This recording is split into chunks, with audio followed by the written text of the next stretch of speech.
حضرت حسن بصری رحمۃ اللہ علیہ بہت بڑے کبار مشائخ اور علماء میں ان کا شمار ہوتا ہے۔ ان سے کسی شخص نے یہ سوال کیا کہ حضرت مالی تنگی میں مبتلا ہوں اور مالی بحران ہے بہت زیادہ، اس کا کوئی حل اور کوئی عمل ارشاد فرمائیے۔ تو ارشاد فرمایا استغفار کثرت سے کرو۔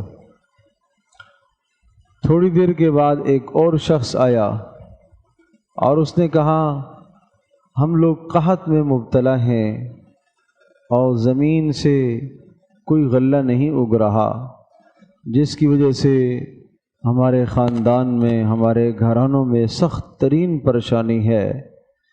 ارشاد فرمایا استغفار کرو۔ پھر ایک شخص آیا اور اس نے کہا کہ حضرت میرے یہاں اولاد نہیں ہے، میں کیا کروں، کیا عمل کروں؟ ارشاد فرمایا استغفار کرو۔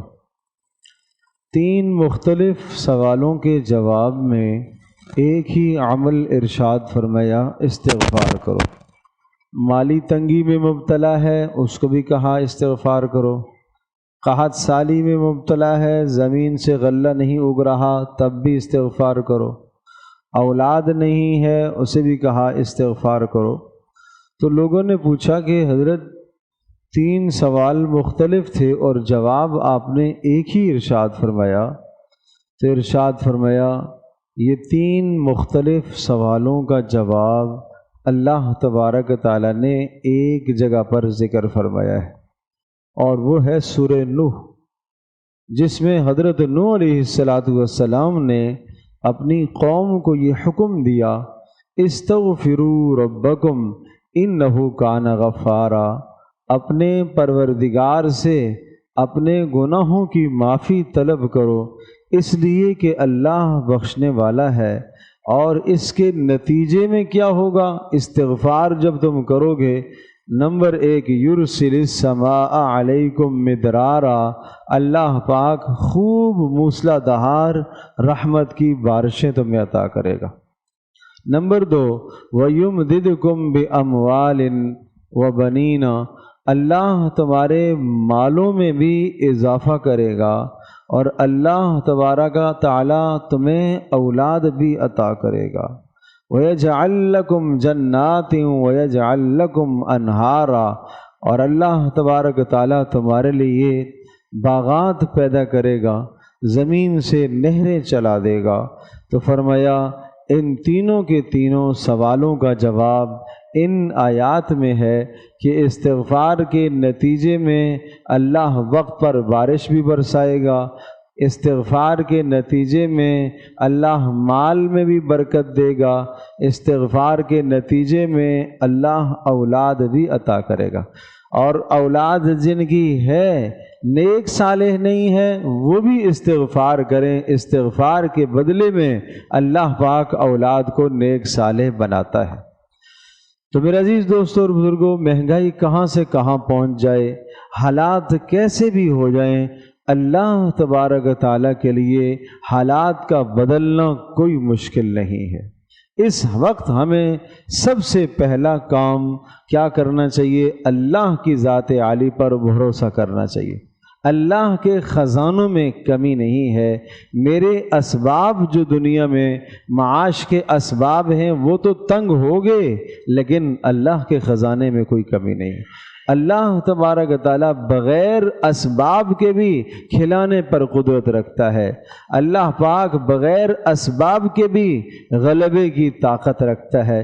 جنگ بدر میں، غزوہ بدر میں مسلمانوں کے پاس اسباب کی بے انتہا قلت ہے، بہت زیادہ قلت ہے، لیکن اللہ تبارک تعالیٰ نے اسباب کے بغیر فتح عطا فرمائی اور غلبہ عطا فرمایا۔ بہت قلیل اسباب پر اللہ نے غلبہ عطا فرمایا۔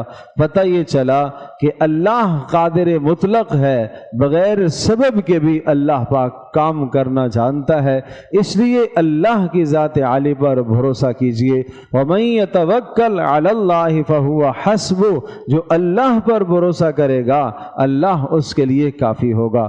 وَيَرْزُقْهُ مِنْ حَيْثُ لَا يَحْتَسِبُ، اس توکل اور بھروسے پر اللہ اسے روزی وہاں سے عطا کرے گا جہاں سے اس کا گمان بھی نہیں ہوگا۔ اسباب اس نے ادھر اختیار کیے ہوئے ہیں، روزی کا انتظام کہیں اور سے ہو جائے گا۔ یہ کس کے نتیجے میں؟ اللہ کی ذات عالی پر توکل کے نتیجے میں یہ نعمت مل رہی ہے۔ اللہ غائب سے روزی کا انتظام کرے گا، تو اس لیے پہلا کام تو اللہ کی ذات عالی پر اپنا اعتماد اور بھروسہ اور یقین ہمیں پختہ رکھنا چاہیے کہ اللہ بغیر اسباب کے بھی مجھے کھلانے کی قدرت رکھتا ہے۔ مہنگائی کہاں سے کہاں پہنچ جائے مجھے پالنے کی قدرت رکھتا ہے، میرے بچوں کو پالنے کی پھر بھی وہ قدرت رکھتا ہے، اس کے خزانے میں کوئی کمی نہیں ہے۔ ایک تو اپنے عقیدے کی درستگی کی ضرورت ہے، اپنے عقیدے کی اصلاح کیجیے۔ دوسرا کام ہمیں اس وقت یہ کرنا ہے، ہم اپنے معاملات کو درست کر لیں، لین دین کو درست کر لیں، دھوکہ کسی کے ساتھ نہ کریں، فراڈ کسی کے ساتھ نہ کریں، لین دین میں کسی کے ساتھ دھوکہ نہ کریں، کسی کا حق ہم نہ ماریں، کسی کا حق ہم نہ کھائیں۔ اگر ہم نے کسی پر ظلم کیا تو نتیجے میں اللہ ہم سے بڑا کوئی ظالم ہمارے اوپر مسلط کرے گا، یہ طے شدہ بات ہے۔ ہم نے کسی پر ظلم کیا تو اس ظلم کے نتیجے میں اللہ ہمارے اوپر بڑا ظالم مسلط کرے گا۔ تو اس لیے ہمیں دوسرا کام اس وقت یہ کرنا ہوگا کہ اپنے معاملات ہمیں درست کرنے ہوں گے۔ بالکل اپنے معاملات صاف کر لو، لین دین کے معاملات بالکل صاف کرو، کلیئر کرو، کسی کا ایک پائی پیسہ آپ کی طرف نہ آئے، کوئی پیسہ کسی کا نہ حق آپ کے پیٹ میں نہ جائے، اپنے معاملات کو صاف رکھو۔ تیسرا کام اس وقت ہمیں یہ کرنا ہے کہ کثرت سے استغفار، دو چیزیں پڑھنے کی بتاتا ہوں۔ ایک تو کثرت سے استغفار، حدیث پاک میں آتا ہے من لزم الاستغفار، اللہ تعالیٰ سے جو اپنے گناہوں کی معافی مانگتا رہے مانگتا رہے مانگتا رہے، کثرت کرے، کثرت کا التزام کرے، فرمایا اللہ پاک جعل اللہ لہ من کل ہم فرجا، اللہ پاک اس کو ہر مشکل سے نکالے گا، ہر تنگی سے اللہ آسانی کی طرف لے آئے گا۔ وَرَزَقَهُ مِنْ حَيْثُ لَا يَحْتَسِبُ، اور رزق وہاں دے گا، وہاں سے عطا کرے گا جہاں سے اس کا گمان بھی نہیں ہے۔ کثرت سے استغفار، اور استغفار کا معنی اپنے گناہوں کی معافی مانگنا۔ صرف استغفر اللہ کرنا کافی نہیں ہے، بلکہ دل سے یہ کہیں اے اللہ مجھ سے جو گناہ ہو گئے اے اللہ میں معافی مانگتا ہوں۔ پھر اس نیت کے ساتھ دن کو استغفر اللہ من کل ذنب واتوب الیہ کی کثرت کرتے رہیں، استغفر اللہ الذی لا الہ الا هو الحی القیوم کی کثرت کرتے رہیں، اور اپنے گناہوں کو سامنے رکھ کر اس طرح سے ندامت اختیار کریں اور عزم کریں کہ آئندہ میں ان گناہوں کے قریب نہیں جاؤں گا، اور جو گناہ ہو چکے ان کی تلافی کریں۔ اس کا نام ہے استغفار کرنا، استغفار کی کثرت۔ اور دوسرا عمل جو بتا رہا وہ ہے لا حول ولا قوت الا باللہ العلی العظیم۔ حدیث پاک میں آتا ہے یہ 99 پریشانیوں کا حل ہے، لا حول ولا قوت الا باللہ العلی العظیم۔ یہ اللہ کے عرش کے خزانوں میں سے ایک خزانہ ہے، جس کو اللہ کے عرش کا خزانہ مل جائے وہ کہاں قلاش اور کنگلا اور فقیر ہو سکتا ہے۔ اتنی بڑی طاقت، اتنا بڑا خزانہ رسول اللہ صلی اللہ علیہ وسلم نے آپ کو عطا فرمایا۔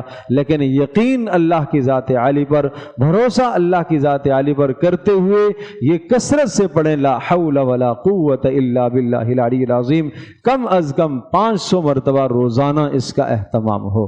تو میں نے 3 باتیں بتائی ہیں۔ ایک بات تو میں نے یہ عرض کی کہ اللہ کی ذات عالی پر ہمیں بھروسہ کرنا چاہیے، اس میں ہم کمی نہ کریں۔ دوسری بات میں نے عرض کی ہے ہمیں اپنے معاملات درست رکھنے چاہیے۔ تیسری بات میں نے یہ عرض کی ہے کہ ہمیں کثرت سے استغفار کرنے کی ضرورت ہے، اور اس کے ساتھ ساتھ استغفر اللہ من کل ذنب واتوب الیہ، اور لا حول ولا قوت الا باللہ العلی العظیم، اس کا اہتمام فرمائیں۔ اللہ پاک ہم سب کی مشکلوں کو دور فرمائے، آسانی والا معاملہ فرمائے۔